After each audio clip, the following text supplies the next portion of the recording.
এবং এই দেশের জন্য যদি কোনো কেউ কিছু করে থাকে,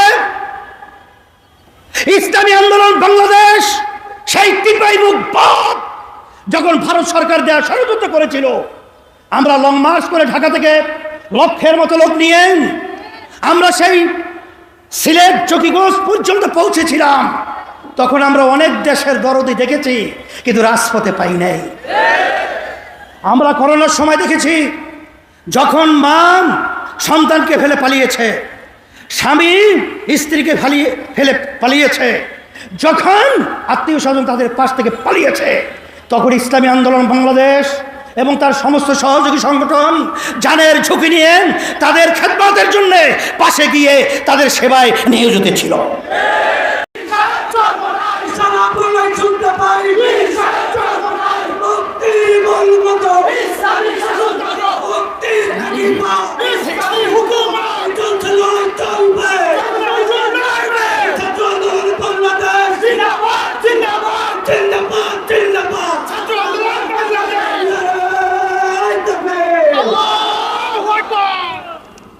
আলহামদুলিল্লাহি ওয়া কাফা ওয়া সালামুন আলা ইবাদিহিল্লাযিনা ইসতাফা, আম্মা বা'দ। আউযু বিল্লাহি মিনাশ শাইতানির রাজীম। বিসমিল্লাহির রহমানির রহিম। যাহারাল ফাসাদু ফিল বাররি ওয়াল বাহরি বিমা কাসাবাত আইদিন নাস। সাদাকাল্লাহুল আলিয়্যুল আযীম। সবাই দুরূদ শরীফ পড়ি। আল্লাহুম্মা করছি মহান রব্বুল আলামিনের দরবারে ইসলামী ছাত্র আন্দোলন বাংলাদেশ প্রতিষ্ঠা বার্ষিকী সম্মেলনে উপস্থিত হতে পেরে সবাই বলি আলহামদুলিল্লাহ। আজকে প্রতিষ্ঠা বার্ষিকী সম্মেলনের লক্ষ্য উদ্দেশ্য সম্পর্কে আমরা ইতিমধ্যেই বিভিন্ন পর্যায়ের বক্তাদের বক্তৃতার মাধ্যমে বিষয়টা বুঝতে পেরেছি। আমি ব্যতিক্রম ধর্মী বিশেষ করে কয়েকটা কথা স্মরণ করায় দেওয়ার জন্য বলছি। আমি আপনাদের সামনে যে আয়াত শরীফ তেলাওয়াত করেছি, আয়াতের মধ্যে আল্লাহ রাব্বুল আলামিন বলেছেন, স্থল ভাগে পানিও ভাগে, যত বিপদ মুসিবত তোমাদের হাতের কামাই। আজকে বাংলাদেশের স্বাধীনতার বয়স 53 বছর চলছে। এই 53 বছরে যাদের মাধ্যমে দেশ চলছিল, বর্তমানে চলছে, এখন বর্তমানে অন্তর্বর্তীকালীন সরকার তারা দেশ পরিচালনা করছে। এর আগে পর্যন্ত বলছি যে এদের মাধ্যমে আসলে আমাদের বাংলাদেশের মানুষ, আমাদের যা চাওয়া পাওয়া ছিল, বাস্তবে আমরা তাদের মাধ্যমে কিছুই পাই না। বরঞ্চ আমরা পেয়েছি এই ছোট্ট একটা সুন্দর বাংলাদেশ, তামাম দুনিয়ার মধ্যে একবার দুইবার নয়, 5 বার, আরও বেশি কম, দুর্নীতির দিক থেকে ফার্স্ট হয়েছে। আজকে আমরা বাংলাদেশে কি পেয়েছি নতুনভাবে আলোচনা করে আমি আবার সময় আপনাদের ওভাবে নষ্ট করতে চাই না। আমাদের সামনে পরিষ্কার, রাস্তায় নামলে খুন, আর অনেক সময় বাড়িতে থাকলেও গুম। রাস্তায় গুম, বাড়িতে খুন। বিভিন্ন পর্যায়ে এই 16-17 বছরে প্রায় 625 জনের মতো মানুষ গুম হয়েছে। খুনের তো আর কোনো শেষ নাই। আর এই বাংলাদেশের মধ্যে আজকে আমরা বারবার বলছি, স্বাধীনতা আবার দ্বিতীয়বার আমরা অর্জন করেছি। এখন অনেকে প্রশ্ন করতে পারেন যে আমরা তো 53 বছর আগে দেশ স্বাধীন করেছিলাম, আবার নতুনভাবে স্বাধীনতা কি? আসলে বাস্তবতা হলো এই যে আসলে আমরা স্বাধীন দেশে বসবাস করেছি ঠিক, কিন্তু আমরা বাংলাদেশের মানুষ স্বাধীন ছিলাম না। এখন আল্লাহর খাস মেহেরবানি, এখন আমরা স্বাধীনতা দেশে বাস করছি, স্বাধীনভাবে কথা বলতে পারছি। এখন আমার কথা হলো এতটুকুই যে 53 বছর স্বাধীনতার বয়স হয়ে গেল, আর বিপদ আপদ মুসিবত আমাদের হাতের কামাই, আমরা যেন সামনে আবার আমাদের ভুল সিদ্ধান্তের মাধ্যমে আমরা যেন আর এই সুন্দর দেশটাকে আবার এরকম পরাধীনতা এবং খুনিগুমি এবং চাঁদাবাজ সন্ত্রাসীদের হাতে আবার যেন আমাদের দেশটাকে তুলে না দেয়, এই কথা স্মরণ করে দেওয়ার জন্যই মূলত আমি প্রথমে আপনাদের সামনে কথাগুলো বলছি।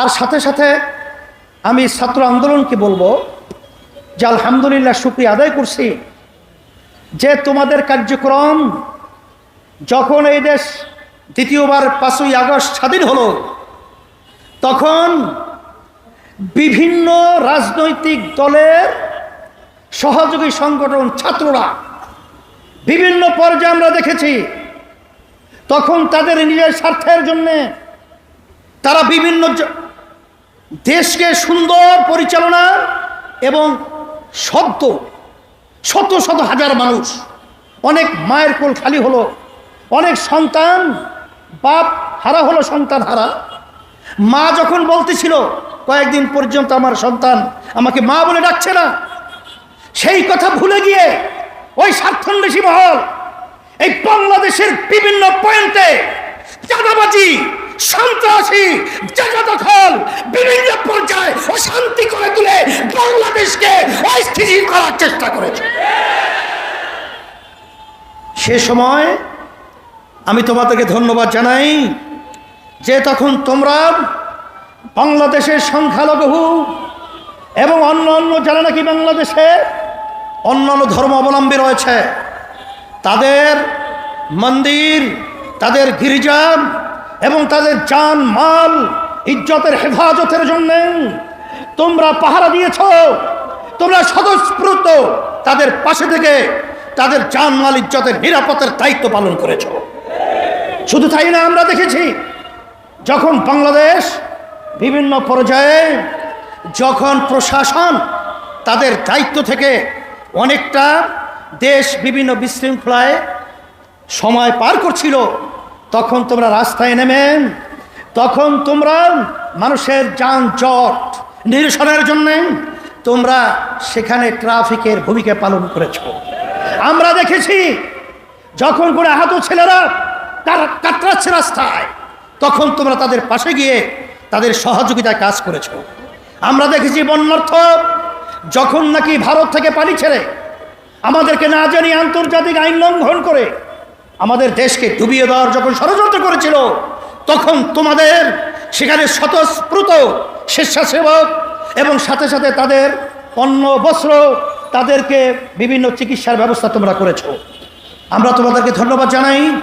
আর সাথে সাথে তোমাদেরকে আহ্বান করছি, আসো, এ দেশ যদি একটা সুন্দর দেশ করতে হয়, তোমরা দেখেছ ছাত্রদের সংগ্রাম এই বাংলাদেশকে জালিম সরকারকে, খুনি সরকারকে উৎখাত করার সংগ্রামে বিজয় লাভ করেছে। আমাদের এক দায়িত্বশীল বলেছিলেন যে সব রাজনৈতিক দল একত্রিত হয়েও এই সরকারের বলতে গেলে এক কণারও লড়াতে পারে না। কিন্তু আলহামদুলিল্লাহ, যখন ছাত্রদের আন্দোলন সংগ্রাম, যখন তোমরা ন্যায্য দাবি আদায়ের লক্ষ্যে যখন তোমরা স্বতঃস্ফূর্ত ভূমিকা পালন করেছিলে, তখন বাংলাদেশের সব শ্রেণীর মানুষ, এমনকি আপনারা দেখেছেন ইসলামী আন্দোলন বাংলাদেশ সর্বপ্রথম রাজনৈতিক ব্যানারে, অন্য কোনো রাজনৈতিক দল তখন এই ছাত্রদের ন্যায্য দাবি আদায়ের লক্ষ্যে কেউ রাজপথে আসতে পারে নাই। তখন ইসলামী আন্দোলন বাংলাদেশ তার সমস্ত সহযোগী সংগঠন আমাদের জানমাল কুরবান করে ন্যায্য অধিকার বাস্তবায়নের পথে গায়ে ঝুঁকে নিয়ে তাদের পাশে দাঁড়িয়েছিল। কিন্তু আজকে দুঃখসাগরে বলতে হয়, যারা অন্তর্বর্তীকালীন সরকার আপনারা দায়িত্ব পালন করেছেন, রাজনীতি করতে করতে চুল পেকে গেছে, দাড়ি পেকে গেছে, দাঁত পড়ে গেছে, কিন্তু ওই চেয়ারে বসার সুযোগ হয় নাই। কিন্তু আজকে আল্লাহ আপনাদেরকে ওই চেয়ারে বসিয়েছেন। এ ত্যাগ শুধু আপনাদের নয়, এই ত্যাগ বাংলাদেশের প্রতিটা বাংলাদেশের জনগণের ত্যাগ রয়েছে। আজকে আপনারা বাংলাদেশে আজকে ইসলামকে, মুসলমানদেরকে এবং তাদের নীতি আদর্শকে অবজ্ঞা করবেন, তাদেরকে গুরুত্ব দিবেন না, এটা হতে পারে না, হতে দেওয়া যাবে না। স্মরণ করাই দিচ্ছি, এদেশে শতকরা 92 জন মুসলমান বসবাস করে, এবং এই দেশের জন্য যদি কোনো কেউ কিছু করে থাকে, ইসলামী আন্দোলন বাংলাদেশ সেই টিপাই মুখ বাপ যখন ভারত সরকার দেওয়া ষড়যন্ত্র করেছিল, আমরা লং মার্চ করে ঢাকা থেকে লক্ষের মতো লোক নিয়ে আমরা সেই সিলেট চকিগঞ্জ পর্যন্ত পৌঁছেছিলাম। তখন আমরা অনেক দেশের দরদি দেখেছি, কিন্তু রাজপথে পাই নাই। আমরা করোনার সময় দেখেছি, যখন মা সন্তানকে ফেলে পালিয়েছে, স্বামী স্ত্রীকে ফেলে পালিয়েছে, যখন আত্মীয় স্বজন তাদের পাশ থেকে পালিয়েছে, তখন ইসলামী আন্দোলন বাংলাদেশ এবং তার সমস্ত সহযোগী সংগঠন জানের ঝুঁকি নিয়ে তাদের খেদমতের জন্য পাশে গিয়ে তাদের সেবায় নিয়োজিত ছিল। আমরা দেখেছি, যখন বাংলাদেশের মধ্যে কোনো দুর্যোগ, কত অন্যায়, যত অবিচার যখন প্রতিষ্ঠিত হয়েছে, ইসলামী আন্দোলন বাংলাদেশ এবং তার সমস্ত সহযোগী সংগঠন সর্বপ্রথম এর বিরুদ্ধে রাজপথে আমরা আওয়াজ তুলতে ভুল করি নাই। আপনারা ইসলামকে মূল্যায়ন করবেন না, গুরুত্ব দিবেন না, এটা হতে পারে না। আর শান্তি যদি আমরা চাই, একমাত্র ইসলামই হলো শান্তির প্রতীক। তার বাস্তবতা কথা আমি লম্বা করব না। আমি চরমোনা ইউনিয়নে 2003 সালে যখন চেয়ারম্যান হয়েছিলাম, এলাকার লোকের অনুরোধে, তখন প্রথম পর্যায়ে হিন্দুরা আমাদেরকে ভোট না দেওয়ার সিদ্ধান্ত নিয়েছিল। কেন? হুজুররা যদি ক্ষমতায় যায়, তাহলে আমাদের মন্দির তো থাকবেই না, পূজা আশ্রা করতে দেবে না। কারণ একটা প্রবাদ বাক্য আছে না, চুন খেলে চুন খাওয়ার পরে মুখ পুড়ে যায়, দদি দেখলেও ভয় পায়। এইভাবে ইসলামকে তাম দুনিয়ার মধ্যে মিথ্যা অপবাদের মাধ্যমে আজকে চুন খাইয়া মুখ পুড়ে, এখন দদি দেখলেও ভয় পায়। ইসলাম হলো একটা দদি সম্মূল্য। এই ইসলাম খেলে শরীরে আরও ভালো হয়। দদি খাইলে কি খারাপ হয়?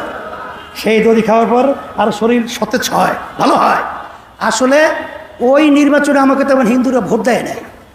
আমি তো আলহামদুলিল্লাহ চেয়ারম্যান হয়ে গেছি 2003 সাল। চেয়ারম্যান হওয়ার পরে এখন আপনারা চরমোনাইয়ের খবর নিয়ে দেখেন, সমস্ত হিন্দুরা দল টল বুঝে টোঝে না, একেবারে নির্দ্বিধায় ঝাঁকে ঝাঁকে ইসলামী আন্দোলনের প্রার্থীর পক্ষে তারা আজকে ভোট দেওয়ার জন্য উম্মাদের মতো পাগল হয়ে কাজ করছে।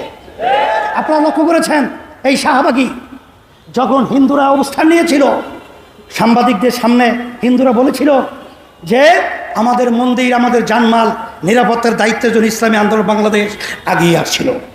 বরিশালে যখন প্রশাসন আমাদেরকে ডেকেছিলেন এবং অন্যান্য রাজনৈতিক দলসহ, তখন হিন্দুরা বলেছিল যে ইসলামী আন্দোলন বাংলাদেশ এবং তার সমস্ত সহযোগী সংগঠন আমাদের জানমাল, আমাদের মন্দির গির্জা পাহারা দেওয়ার বিভিন্ন ভূমিকা পালন করেছে। এই জন্য আমি সকলকে তার আহ্বান জানাবো, যদি দুনিয়াতে শান্তি চান, আখেরাতে মুক্তি চান, একমাত্র তার নীতি আদর্শ গ্যারান্টি শান্তি ইসলাম। আমি ছাত্রদেরকে বলবো, মাঠ উর্বর, তোমরা মাঠে ময়দানে আমার ছেলেদেরকে দাওয়াত করো, তাদেরকে এই শান্তির ছায়াতলে নিয়ে আসার বিভিন্ন প্রক্রিয়া হাতে নাও, কাজ করো।